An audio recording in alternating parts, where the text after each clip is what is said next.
Bienvenidos, bienvenidas, buenas tardes a todos. Gracias por acompañarnos a este nuevo encuentro del ciclo Quo Vadis, Derecho Judicial, organizado por el Instituto de Capacitación Judicial de las Provincias Argentinas y Ciudad Autónoma de Buenos Aires, Reflejar, dependiente de la Junta Federal de Cortes y Superiores Tribunales de Justicia, también de las Provincias Argentinas y Ciudad Autónoma de Buenos Aires.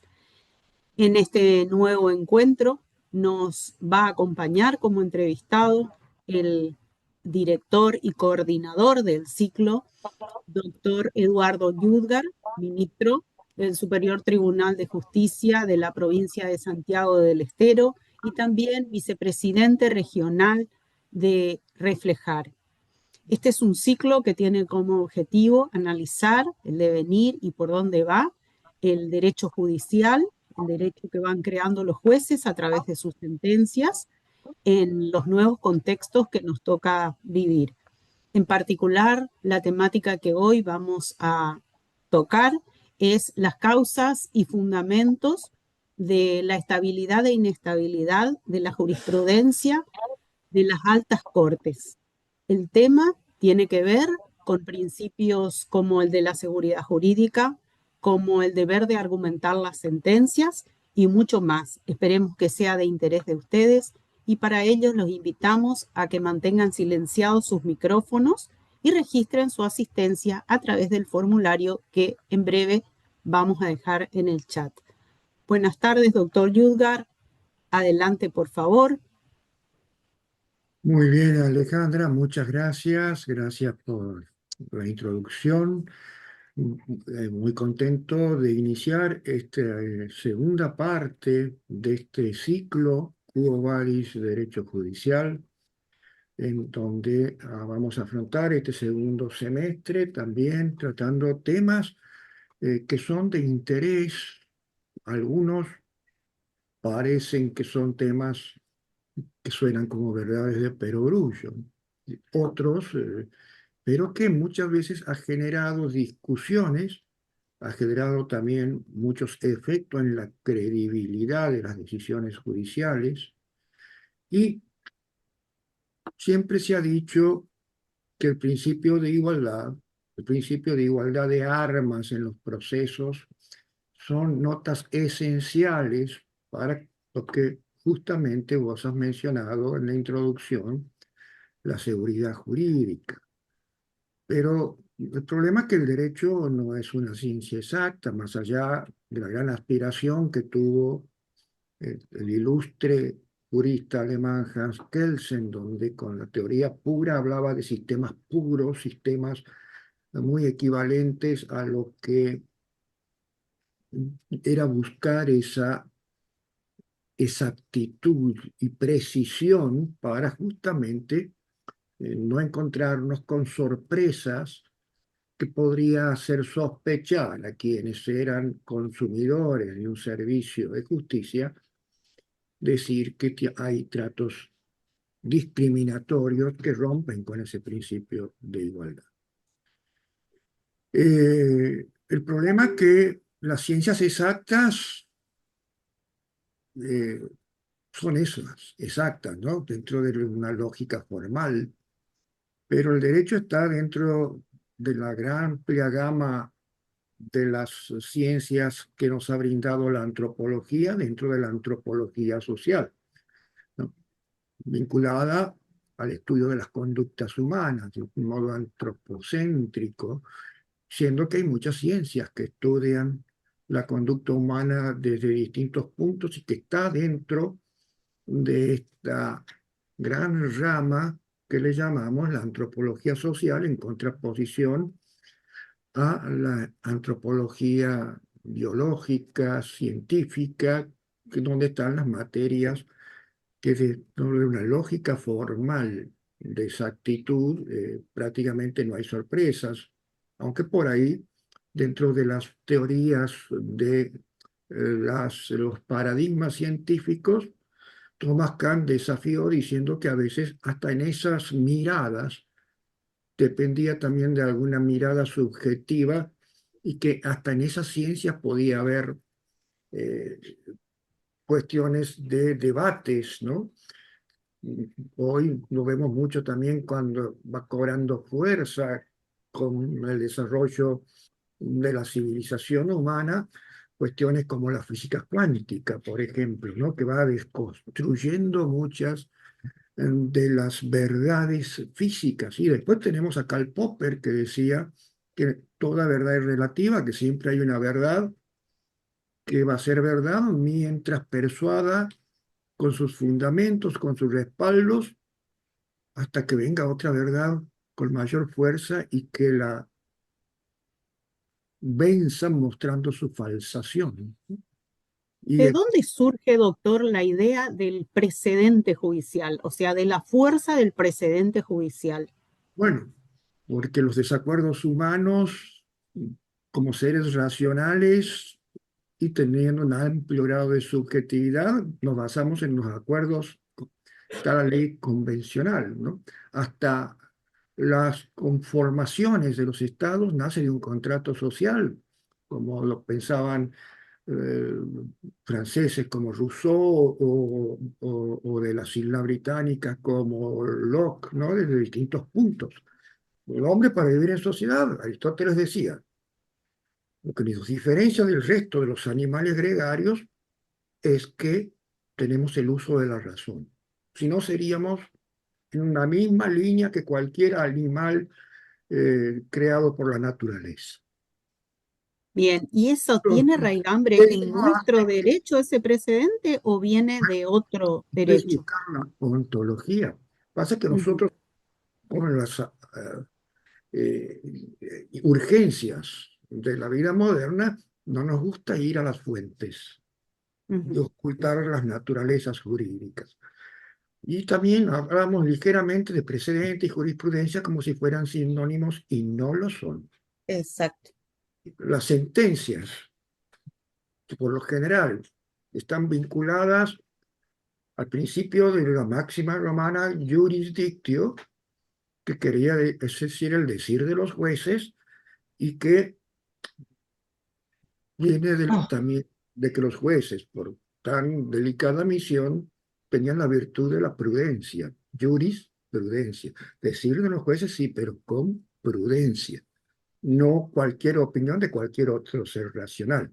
Y esa es la virtud de la prudencia que también nuestras exigencias deontológicas dentro de la ética profesional, dentro de la ética judicial, nos exige también tener a la hora de resolver. ¿Cuántas veces las cortes revocan cuestiones delicadas de vulnerables y hace un llamado a las partes y a los tribunales a moderar y a obrar con prudencia en estas cuestiones? Y lo hemos visto. Bueno, esto, y a veces también hay que pedir un poco de prudencia a las mismas cortes máximas, ¿no? Roscoe Pound, aquel eh, prestigioso jurista estadounidense de la escuela realista, que sintetizó una máxima célebre: el derecho debe ser estable, justamente por estas cuestiones, pero no puede permanecer quieto. Pero eso también lo decía Savigny. Savigny, pese que era de la escuela histórica del derecho, donde también era uno de los grandes precursores de la codificación, de la rigidez de la aplicación de las normas, también entendía que la dinámica de la vida humana se iba cambiando y el derecho no podía aparecer encapsulados sin tener que acompañar esos cambios y esas dinámicas, porque si no, vamos a ver, si hoy vamos a aplicar estándares de jurisprudencias del siglo XIX, con todos los cambios, con el reconocimiento de las vulnerabilidades, con el reconocimiento de la dignidad humana como factor principal al que debe custodiar el derecho dentro de lo que es el principio pro persona. Hoy hablamos también principio que va más allá de las personas, la biodiversidad. Entonces estamos viendo que es muy difícil mantener esa quietud y que, bueno, y esto mucho más en aquellos países que tienen otra tradición jurídica a la que tenemos en Latinoamérica, que venimos de un sistema continental europeo codificado, donde tratamos de que todo esté reglado. Por ejemplo, vemos el derecho penal, esa rigidez, que si no es el tipo exacto que dice la norma abstracta, no hay delito. ¿Mm? Pero vemos que después los principios, sobre todo de protección de esa dignidad humana, derechos humanos, derechos fundamentales, garantías constitucionales, un poco han desarmado el armario. Y vamos a ver también que los precedentes serían aquellos que tienen una permanencia prolongada en el tiempo y que no se mueve. Stare decisis quieta not movet. Y así lo considera también los estándares de la Corte Suprema de Estados Unidos, el famoso stare decisis.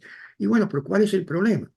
Aquí nosotros nos rigen los códigos. Cuando lo cambian los legisladores, vamos variando, y cuando cambian la Constitución, los constituyentes también adecuamos, o si entramos en compromisos internacionales para adecuación a las normativas de esos tratados con los que nos comprometemos.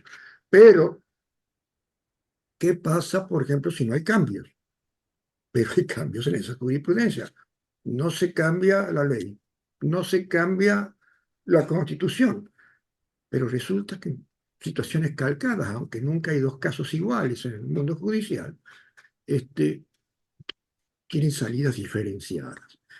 Y bueno, y esas son causas y fundamentos de esa estabilidad. En Estados Unidos el problema es que lo que dice la Corte Suprema es case law, ley del caso, va de lo particular, de un caso particular, a formar una norma general que es la doctrina, ¿sí?, que va generando en esa sentencia y que es como sería para nosotros las leyes de los códigos, porque al no tener en su mayoría estatutos ni actas escritas sobre todo las cuestiones de relaciones del derecho privado, entonces eso hace que necesariamente, como alguna vez tuve alguna conversación antes de su fallecimiento con Antonina Scalia, en una de mis pasantías en Estados Unidos, y nos decía, mire, imagínese usted, si nosotros estamos cambiando el precedente en forma muy corta, es como si ustedes le cambiaran la ley todos los días,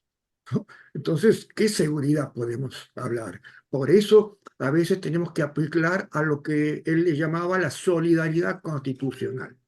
Estamos convencidos que en este caso particular, aplicar el precedente puede perjudicar derechos fundamentales, pero porque es un solo caso aislado, tenemos que sacrificar el derecho de esa persona para mantener la estabilidad del precedente, que puede ser mucho más peligroso.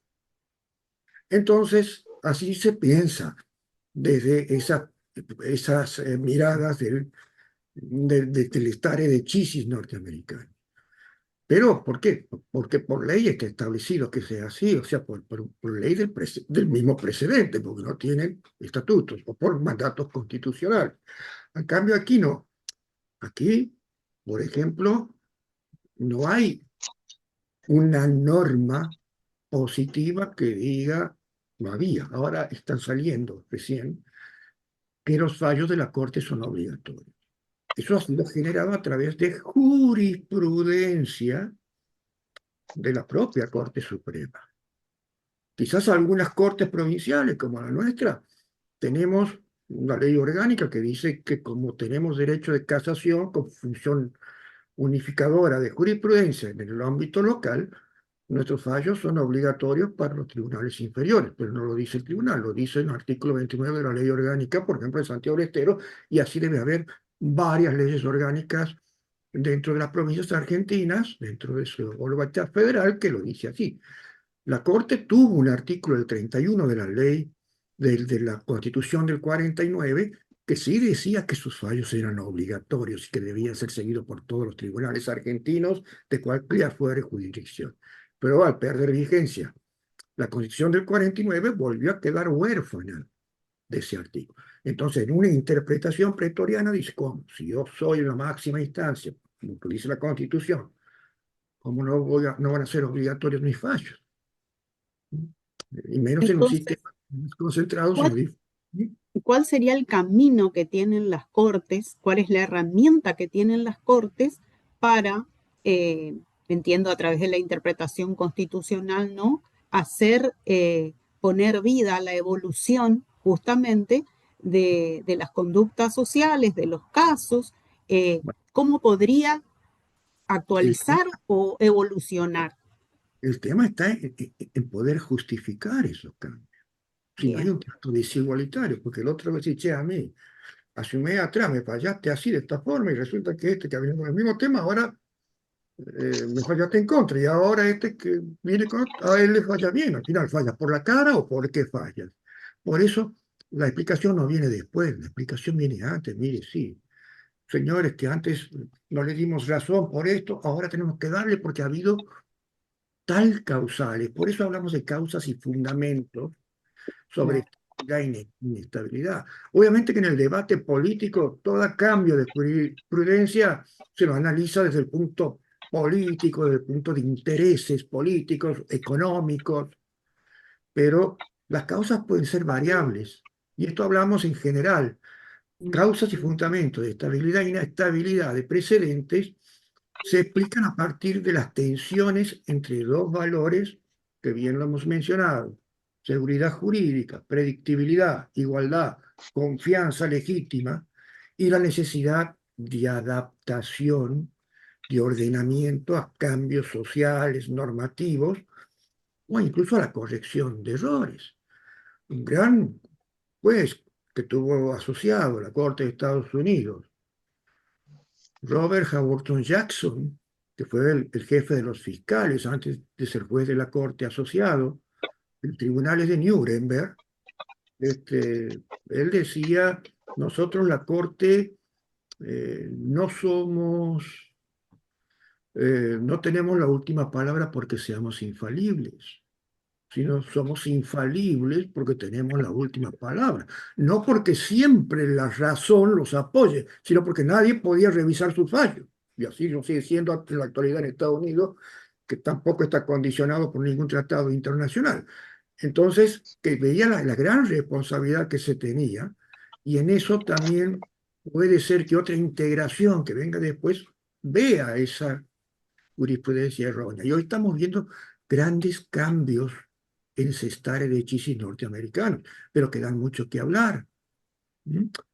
Tema que revocó el caso Briggs, vinculado al aborto, y otros temas que están quizás también por ciertas paradigmas, para no hablar de ideologías, paradigmas que tienen jueces que les llaman conservadores en su mayoría, nombrados justamente en tiempos de gobiernos conservadores en los Estados Unidos, eh, y en donde han considerado una mayoría que ha volcado a aquellos que son considerados de paradigmas liberales, más garantistas, que salieron grandes jueces como Warren y otros, el mismo Jackson, eh, o para hablar de algunas más conocidas como la Ruth Ginsburg, que Sí. es tan emblemática, ¿no?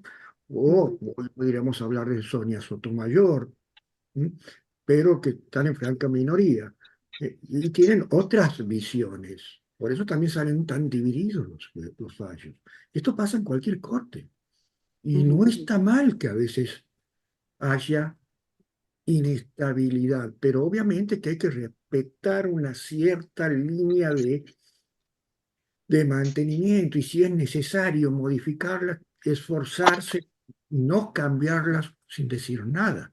Y vamos a ver que a veces pasa y que esas causas, los fundamentos de la estabilidad y por qué se mantienen en el precedente, se sostienen porque está ese principio stare decisis, que es estar a lo decidido, que tiene una fuerza que ya hemos hablado en el Common Law, pero también ha ganado un reconocimiento en sistemas de tradición continental como Colombia, España, Argentina, Perú.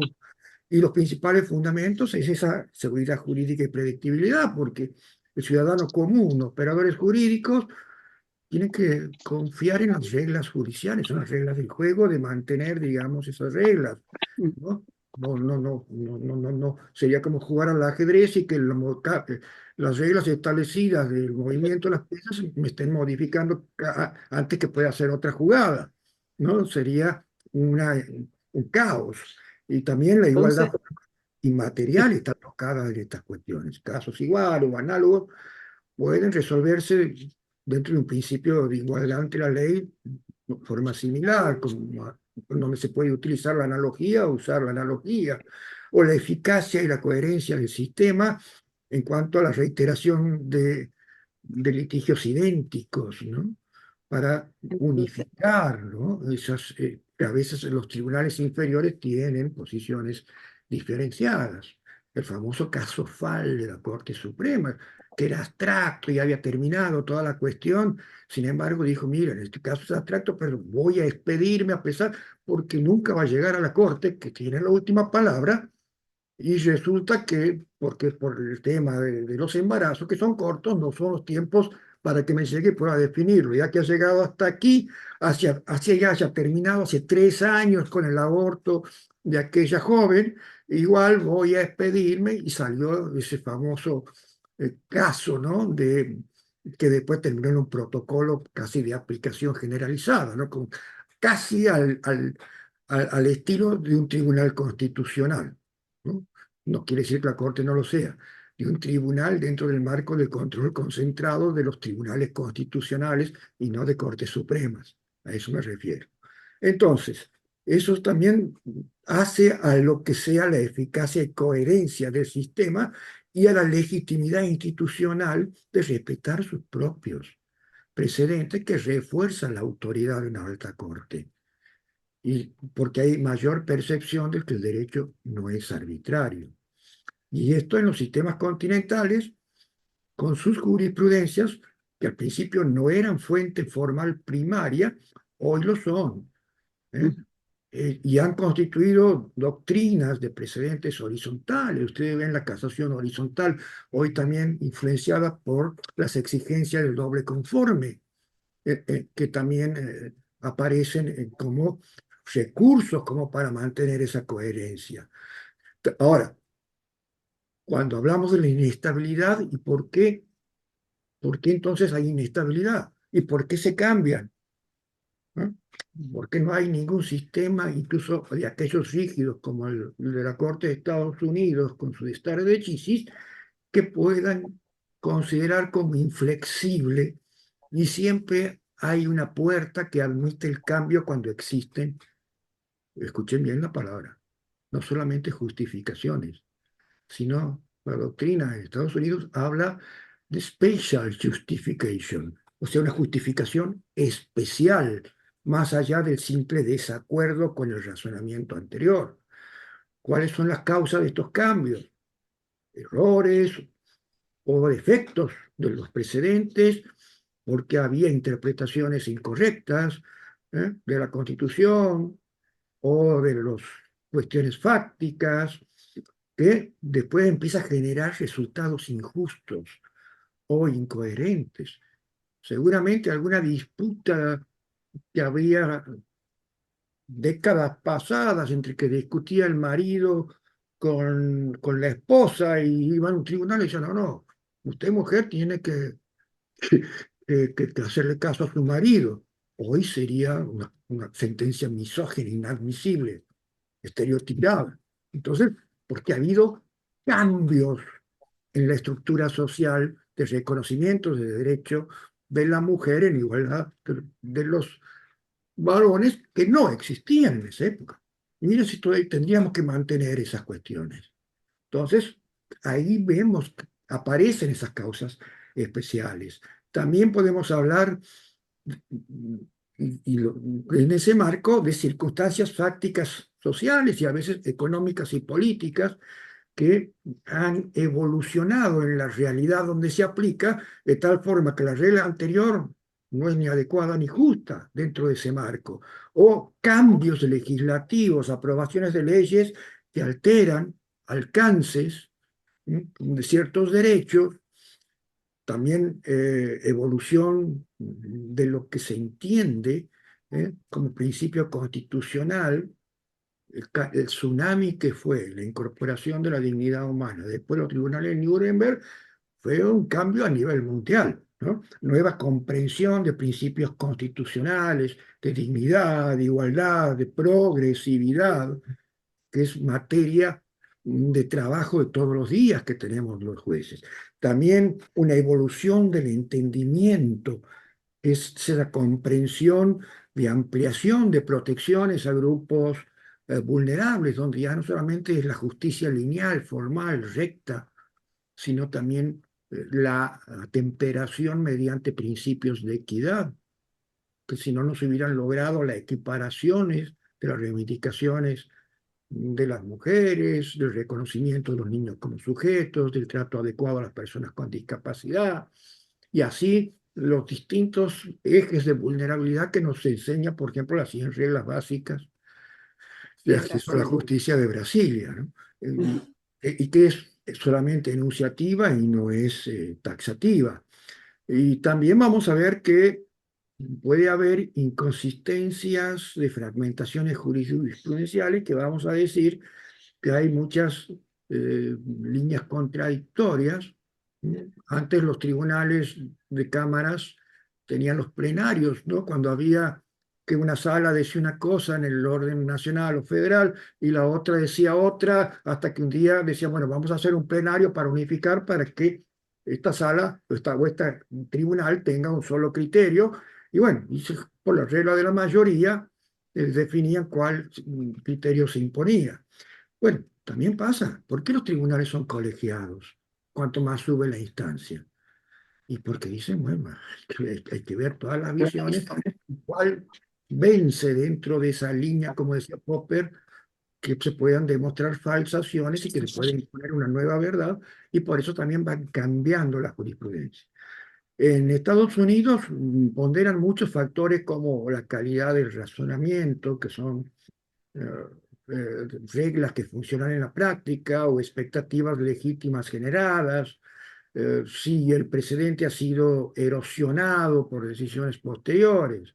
Eh, Países más latinos y que tienen corte constitucional, como Colombia, que conozco mucho porque he dado muchas clases allí, establecen que el cambio de precedente exige identificación clara de cuál es lo que se abandona, de cuál es la doctrina que se abandona. Exposición de las razones de peso, cambios de contexto, errores o lo que fuere. Análisis de los efectos en el tiempo, ¿no? Que esos efectos, salvo protección de esas expectativas legítimas que hablaban, y respecto, sobre todo, cómo no dañar o darle la mínima afectación a ese principio de igualdad y seguridad jurídica. Entonces ahí aparecen lo que se llama, Roscoe Pound le llegó a decir esa frase que decíamos recién, que el derecho debe ser estable, pero no puede permanecer quieto, tensiones que tienen que estar, valga la disyuntiva, en constante equilibrio, ¿no?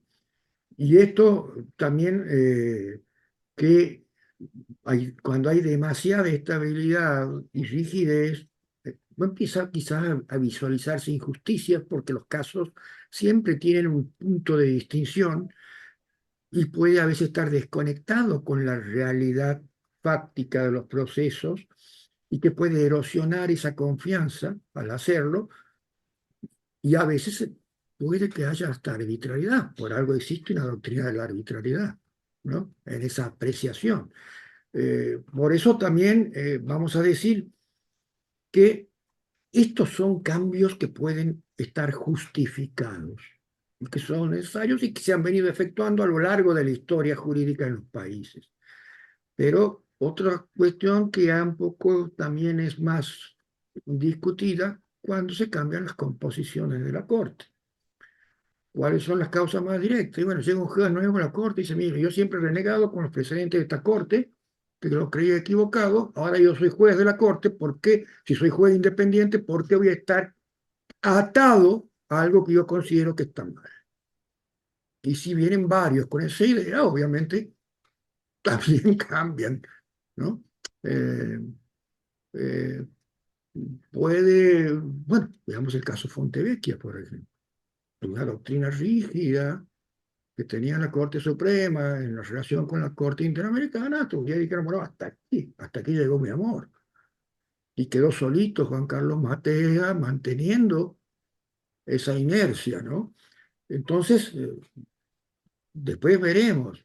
Hace poco estuvo aquí, le entregaron en Santiago del Estero al doctor Savioli, que fue uno de los primeros presidentes argentinos que tuvo el Consejo de Derechos Humanos, que realmente cuestionó mucho el voto de la mayoría en ese fallo del Ministerio de Relaciones Exteriores, ¿no? Decía que si alguno de sus alumnos eh, le hablaban de los fundamentos que se dieron en ese fallo mayoritario, con el cual yo también coincido mucho, tendría cero dentro de su cátedra. Bueno, esto también pasa, son lo que Jeremy Waldron decía, acuerdos y desacuerdos, ¿no? Que hay en el derecho.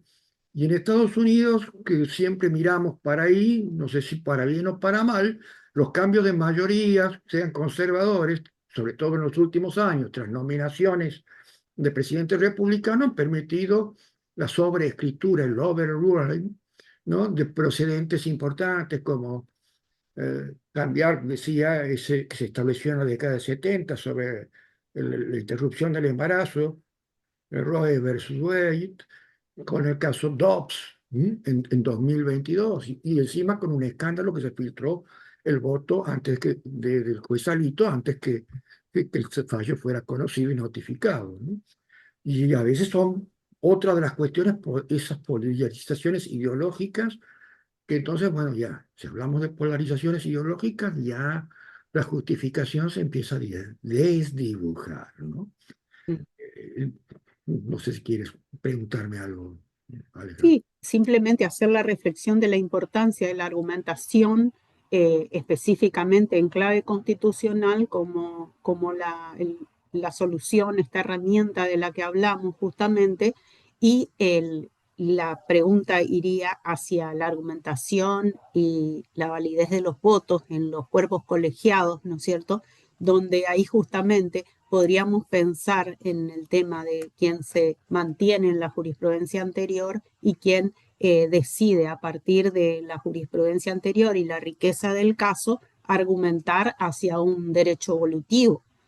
Y bueno, por eso te decía que a pesar de que Popper no fue abogado, no fue un científico, se aplica perfectamente su teoría de la falsación a la refutación, porque de eso se trata. Cuando vas a Ujú, cambiar un precedente, primero hay que destruirlo argumentativamente con exacto. argumentos sólidos, preferentemente de contenido bien jurídico, más que emocionales, pero que estamos viendo hoy, hasta la doctrina lo aborda. Hasta en Estados Unidos están muy preocupados los profesores. Yo he estado en una conferencia de profesores de Derecho Constitucional hace poco, que había varios profesores de Estados Unidos, y no sé, a veces tenemos, con estos cambios que nos están poniendo, no sé cómo pararme delante de mis alumnos para decirles qué es la Constitución, porque vemos lo que uno tradicionalmente ha visto. La posición de Estados Unidos no ha variado en los últimos años, muchos años, pero cada cambios que hay y con esas polarizaciones ideológicas y modelos actitudinales, entonces no, nos desorienta. Y esto también hace que jueces tenemos que saber que no somos meros aplicadores neutrales, ¿no? No podemos parecer, pero no lo somos. No somos aplicadores neutrales de normas. También tenemos, como decía Petrasky, eh, pequeños corazones, si no nos pasa como el cangrejo, ¿no? No lo queremos admitir, pero lo hacemos. Y esto también son esas preferencias ideológicas, filosóficas también. La filosofía del derecho, positivistas, no positivistas, naturalistas, eh, críticos. Entonces entendemos que aumenta la posibilidad que se revierta o se distinga hasta vaciarlo de contenido a lo que era ya un precedente como dogma que parecía inamovible. estudios se han hecho empíricos sobre la Corte de Estados Unidos, muestran que esto ha jugado mucho, incluso algunos autores han escrito libros que le llaman eh, que el stare decisis ya no es tan stare decisis como fue en las épocas históricas de mediados del siglo XX, ¿no? También aparece otra cuestión que hay que hablarla, porque a veces no me gusta hablar, y no eso no implica que los jueces votemos como políticos, sino que a veces interpretamos la Constitución y valoramos y priorizamos dentro del marco de seguridad jurídica versus justicia material, dentro de ese originalismo, textualismo, interpretación hermenéutica, ¿m? Que está correlacionada con esa eh, cuestión de qué es para cada uno de nosotros el derecho. Si son conjunto de normas, si son conductas intersubjetivas, como decía Cosio, en fin, y esas las distintas miradas. Pero tampoco hay que desconocer un hecho, porque a mí no me gusta eh, mirar para otro lado, me gusta tomar el toro por las alas. Presiones políticas, externas dentro de contextos políticos. Y eso lo dice la academia también. Causas políticas como el poder que tiene un poco de los sistemas presidencialistas que pueden presionar o desde el mismo Ejecutivo con amenazas de reforma judicial, recortes presupuestarios, juicios políticos, cambios de sistemas de nombramiento, hoy lo estamos viviendo, ¿no? Varias provincias. La Corte puede moderar muchas veces o radicalizar su jurisprudencia para preservar incluso su independencia o legitimidad. También opiniones públicas y polarizaciones sociales, casos de alta eh, contenido mediático, ¿m? Que se puede anticipar o reaccionar a cambios en un clima político. Y los cambios de régimen, porque vamos a ver que los cambios grandes de jurisprudencia aquí en Argentina se han visto a partir de los cambios de los regímenes Amiguito, de gobierno, ¿por ¿no? qué no me querés? Disculpe, doctor, por favor, tenemos una interferencia de un micrófono. Si por favor pueden prestar atención y silenciarlo. Entonces, vamos a tener transiciones democráticas con gobiernos de signos contrarios. A veces vemos curiosamente cambios o revisiones de precedentes asociados al régimen de gobierno anterior. Y después la gente empieza a decir el juez kirchnerista, el juez no kirchnerista, y eso es una cuestión de todos los días y a veces no tiene nada que ver con eso, ¿no? Eh, También causas de política institucional de la propia Corte, ¿sí? Que esto pasa un efecto sobre su jurisprudencia que busca que no parezca alineada con alguna política de otros poderes para justamente eh, buscar un posicionamiento de ese contexto, porque también las altas cortes tienen ese contenido político que es innegable. Y también los límites y matices importantes que debe verse. Primero, no pensar que todo cambio es puramente político, porque si no caemos después en la generalización. Muchas veces coexisten argumentos jurídicos serios, como los que hemos dicho al principio, errores de precedente, cambio de circunstancia, y donde quizás también la política actúa como el catalizador que hace posible esos cambios, pero son meras coincidencias, no siempre con la única razón. Aunque también es cierto, y lo dice la doctrina, y voy a decir lo que dice la doctrina, aquí hablo como académico, no como juez, las cortes suelen enmascarar el componente político con argumentación jurídica. ¿Mm? Los sofistas también lo hacían. Entonces, eso también hay que tener en cuenta, esas técnicas de reinterpretación de hechos, o algo a veces puede estar bien validados, porque puede haber evolución del derecho en esos cambios necesarios que también nos hemos hecho referencia.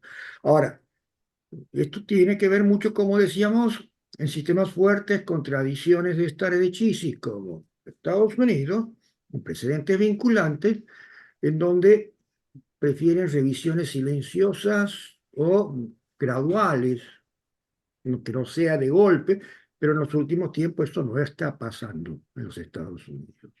Y en América Latina, yo, por mis compromisos académicos en distintos países, he tenido la percepción que se ha politizado mucho los nombramientos, porque curiosamente cambian de gobierno, a veces porque son sistemas que no son de periodos, son periodos muy cortos de mandato, otras veces fuerzan los cambios de rotación de magistrados y genera también esa inestabilidad jurisprudencial y las causas son muchas veces con mucha connotación política y donde ahí se puede afectar incluso la independencia que hace que, bueno, que quizás teniendo un mandato más prolongado, tengan mayores fuerzas para justamente no estar tan condicionados.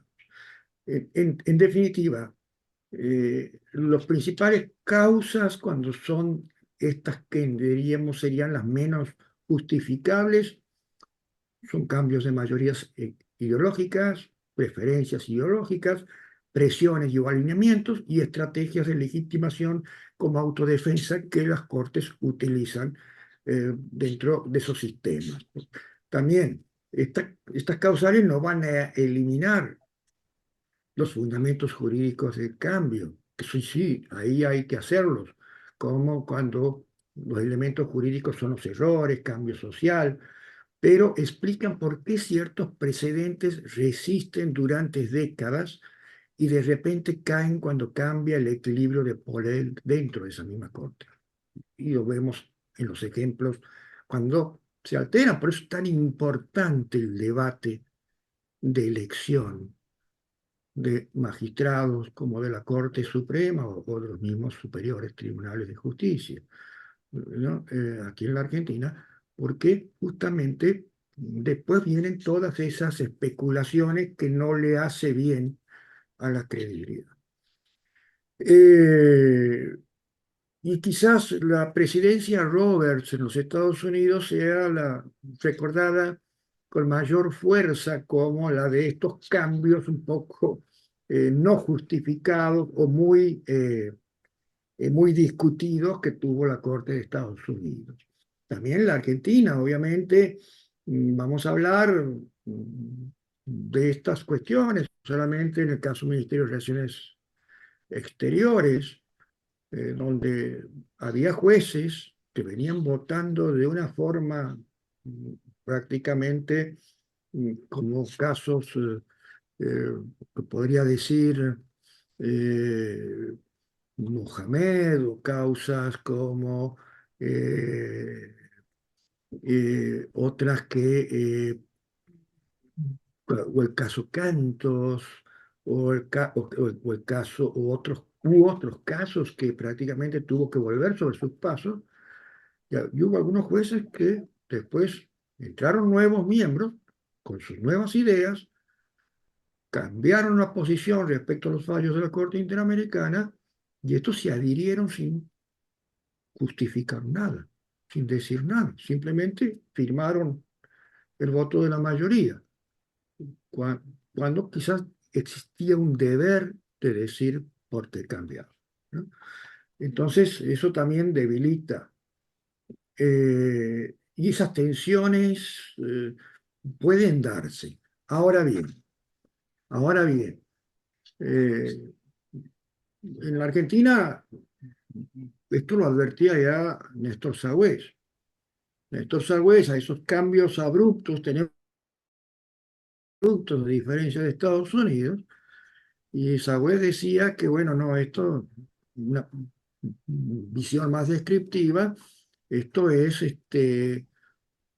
así porque, bueno, hace ver realmente la, la paleta de herramientas interpretativas que pueden echar mano los prestigiosos ministros de la Corte Suprema.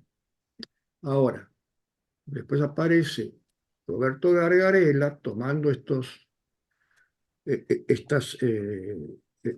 investigaciones de Néstor Sagüés y lo mira con ojos más críticos y publica un artículo en el marco del CONICET donde nos habla y dice, bueno, sí, la variedad de paletas interpretativas puede después llevarnos a una alquimia interpretativa, para tomar un término de aquellos que decían que habían encontrado la fórmula para eh, crear el oro, ¿no? Mediante elementos químicos. Eh, pero a veces de ahí estamos a un corto plazo de esa alquimia interpretativa a un maltrato constitucional. Y empieza a decir cómo a lo largo de la historia de la Corte Suprema ha habido variaciones que nunca se han dado verdaderas justificaciones de cambios, de errores que validen esa modificación de jurisprudencia. Así que digamos que esta es las cuestiones de la importancia que se tiene en cuanto a, como bien has dicho, la argumentación es esencial, la fundamentación. Todos, yo tengo 21 años aquí en una corte provincial. Obviamente he tenido cambios de jurisprudencia, pero, pero no son muchos, son contados. Sí tengo muchísimas disidencias. Ahora, también eso implica ver, cuando un juez de un tribunal colegiado no quiere adherir a un voto que viene del primer ponente, ¿qué ve?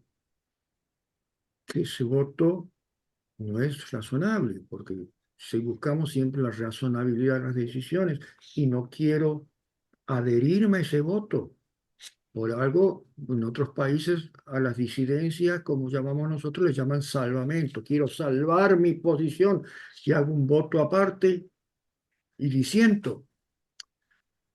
O si he sido el primer juez ponente y mis pares no se adhieren, verán lo mismo en mi voto, que no quieren adherirse al mío y quedo solo. Quizás eso puede haber sentido también Maqueda en ese famoso fallo en Ministerio de Relaciones Exteriores, ¿no? Sobre el caso Fontevecchia. Entonces, con esto un poco dejo esos disparadores y bueno, y aquí somos muchos, hay auditorio de muchos operadores judiciales, muchos de ellos jueces, si quieren opinar, preguntar, cambiar opiniones, estoy a entera disposición. Bien, muchas gracias, doctor. Tenemos la presencia que siempre nos distingue del señor ministro, el doctor Germán Busamia, del Superior Tribunal de la provincia de Neuquén. También tenemos integrantes de otros poderes judiciales de Iberoamérica, como de Perú. Así que en esta instancia abrimos un pequeño debate en razón del tiempo asignado a esta actividad, por si alguien quiere dejarnos alguna pregunta, algún comentario. Estamos abiertos en este momento para esto. De paso, también queremos pedir las disculpas del caso porque la doctora Bataini, presidenta del Instituto Reflejar, no ha podido acompañarnos en esta tarde debido a actividades previamente organizadas, previamente agendadas, y comentarles que todos los contenidos que vamos teniendo en el ciclo quedan alojados en el canal de YouTube del Instituto Reflejar, como Capacitación Judicial Reflejar, en las cuales si no han podido o no han tenido oportunidad de participar, pueden completar la vista desde ese lugar. Este ciclo continúa una vez al mes hasta fin de año y nuevamente, como dijimos al principio, pretende ver por dónde va el camino del derecho judicial, sobre todo en materia de derechos humanos, invitando al debate y a la reflexión de todos los que permanentemente nos acompañan. Por ahora no tenemos preguntas. Alejandra, ¿Sí? Me Doctor, buenas gustaría, tardes. buenas tardes, me gustaría hacerle una consulta al doctor Judger. Eduardo, en esta combinación que compartiste de construcción, de cuáles son las condiciones para la construcción de una doctrina del precedente, mencionaste también la relevancia de la legitimidad que tenga el órgano jurisdiccional que genere ese precedente y que aspire a que el resto de los tribunales acaten. ¿Cómo ves la situación de construcción de la doctrina del precedente en nuestro medio Argentina? Con la visión que tenemos y muchas veces compartís en estos espacios sobre la Corte Suprema, los conflictos de legitimidad, la imagen de la sociedad, los tribunales de provincia. Dos cosas me gustaría que nos desarrolles.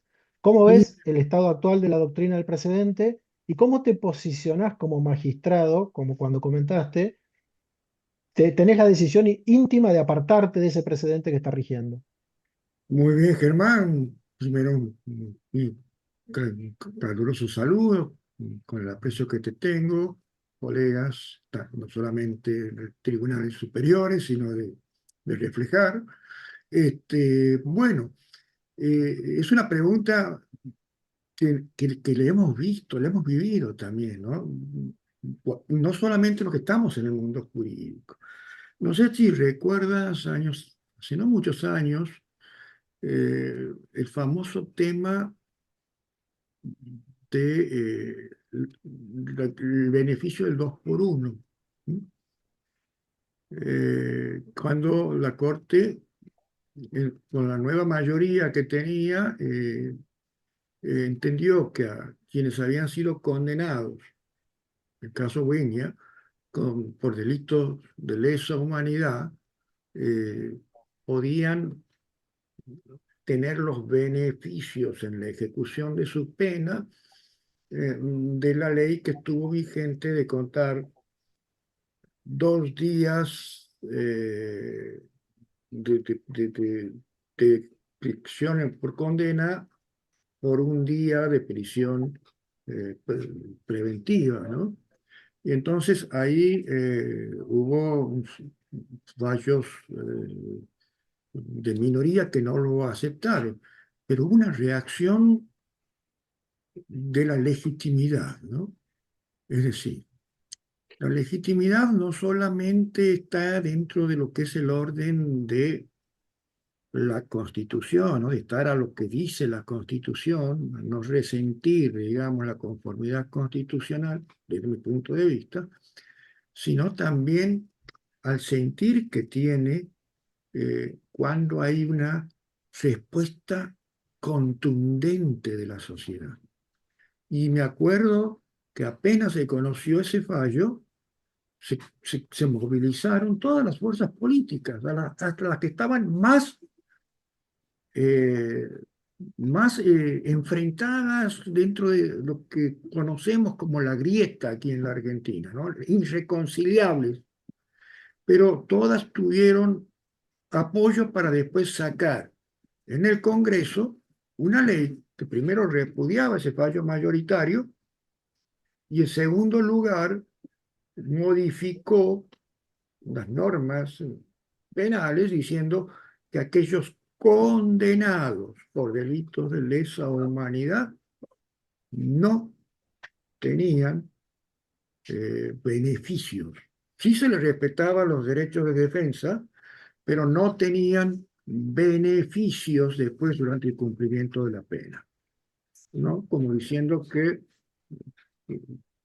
se oponía a esa decisión que había tomado la mayoría de la Corte Suprema de Justicia.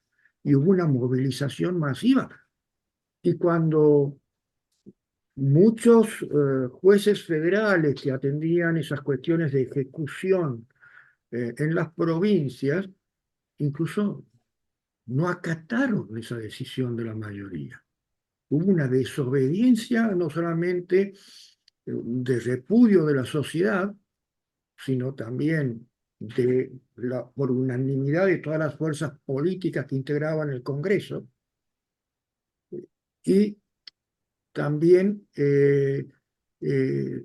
dentro del ámbito judicial, tribunales federales inferiores no se resistieron a aplicar ese precedente de mayoría. Obviamente, a los 3 meses llegó un nuevo caso a la Corte y no pudo soportar esa deslegitimización.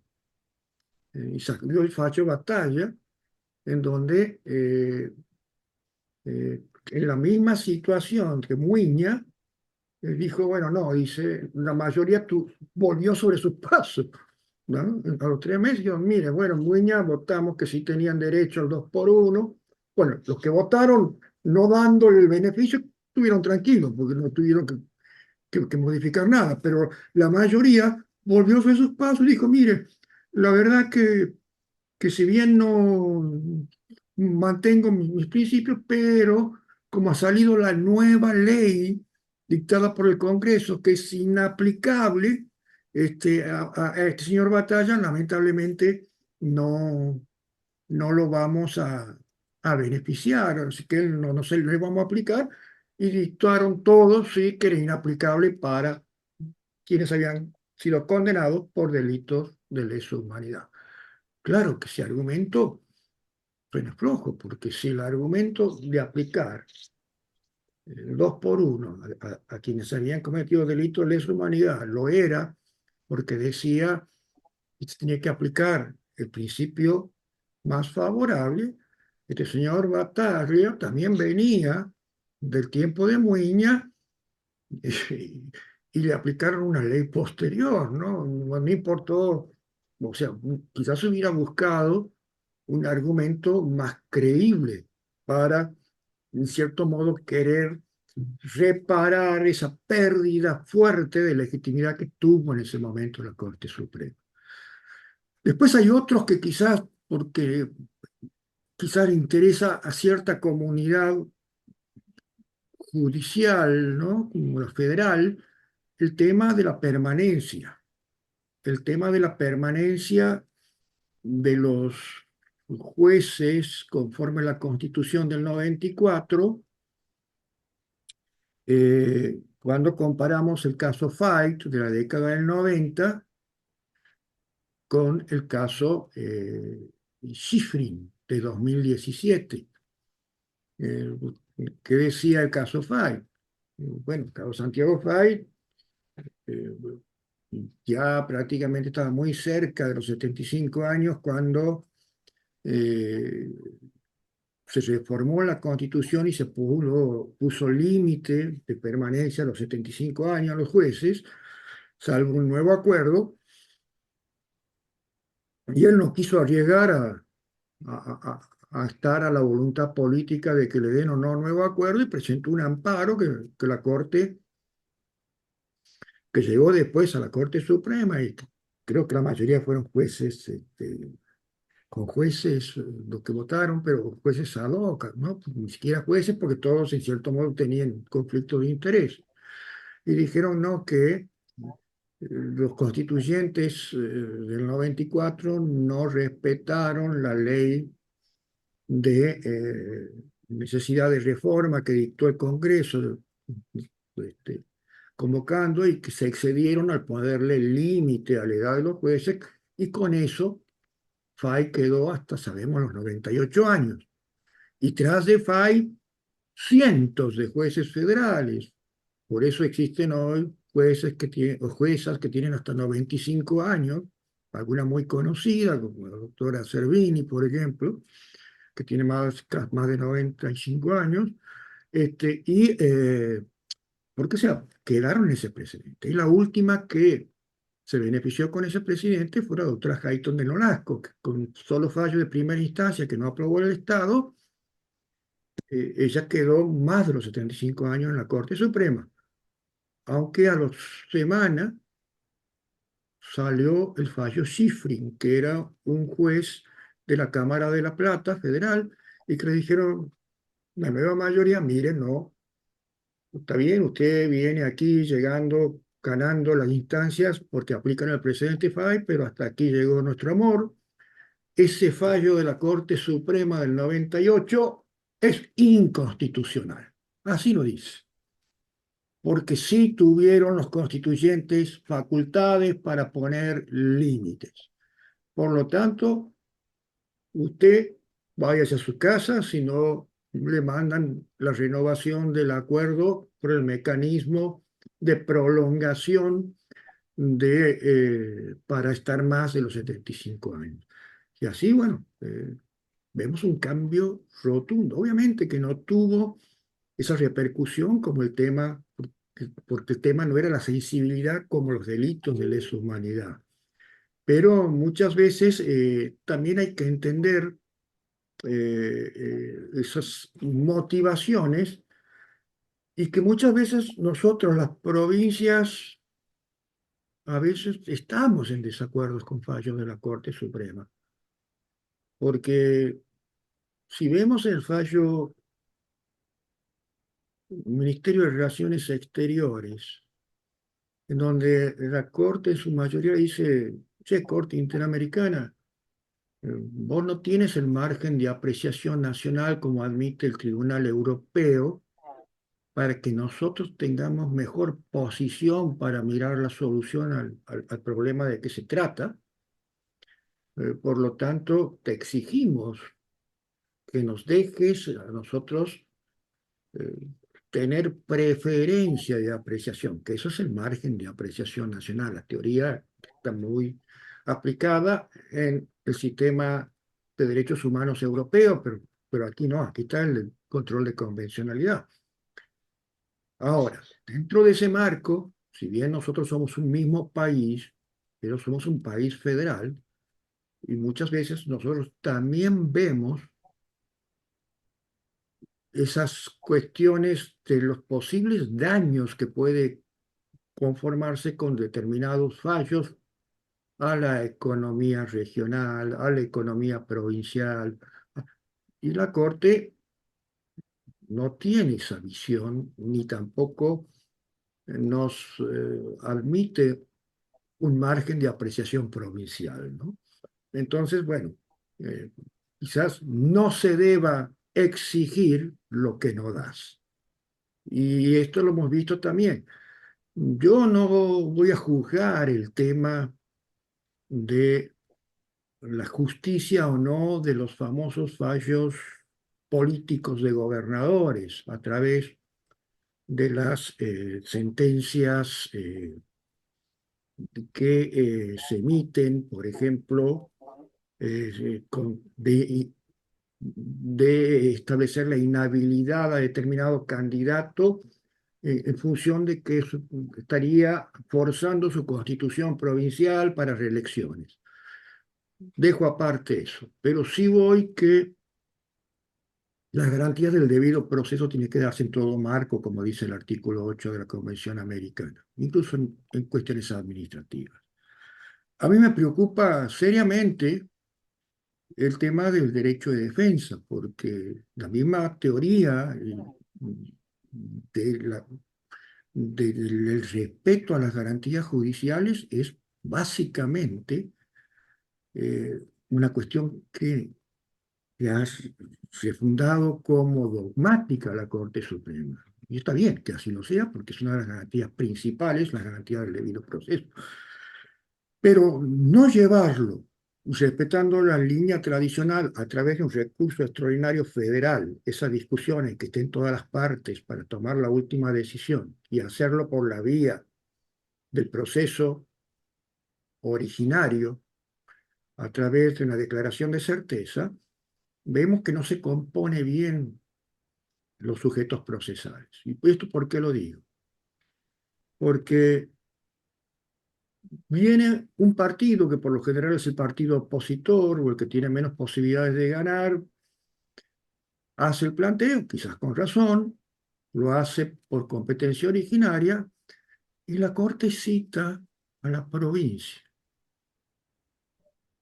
Y aparece como contraparte el procurador de esa provincia o el fiscal de Estado de esa provincia, pero del proceso originario, que no tiene nada que ver con el que se llevó en el marco provincial,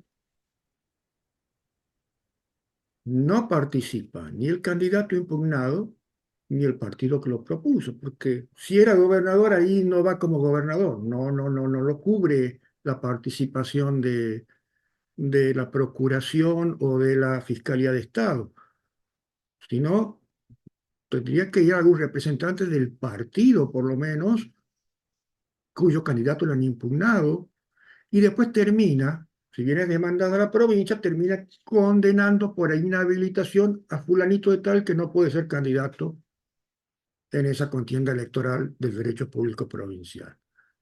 Ahora, esto un poco me hace acordar también a esta nueva tendencia del juzgamiento en ausencia, ¿no? No ha sido escuchado. Y pese a que el artículo 8 es muy claro de la Convención que toda persona tiene derecho a ser oída, ¿no?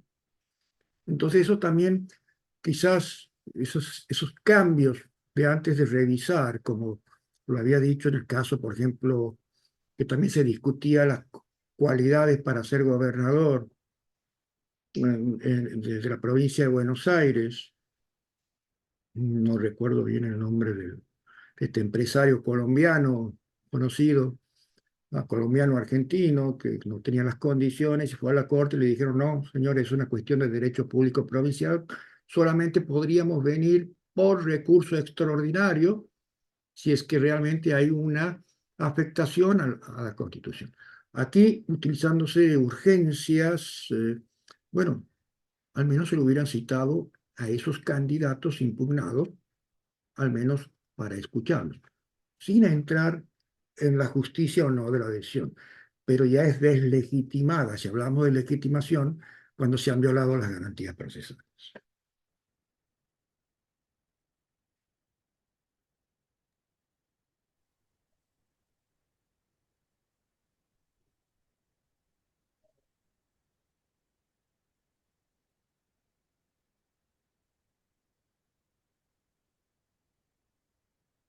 Bien, correcto.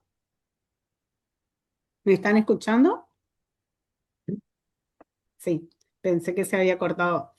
Bien, creemos que de esta manera, si está resuelta, está contestada la inquietud del doctor Usamia, podemos ir cerrando la tarde, como decía, agradeciendo la participación de todo el público que nos acompaña permanentemente en cada uno de los encuentros y esperarlos el mes que viene con una nueva e interesante propuesta.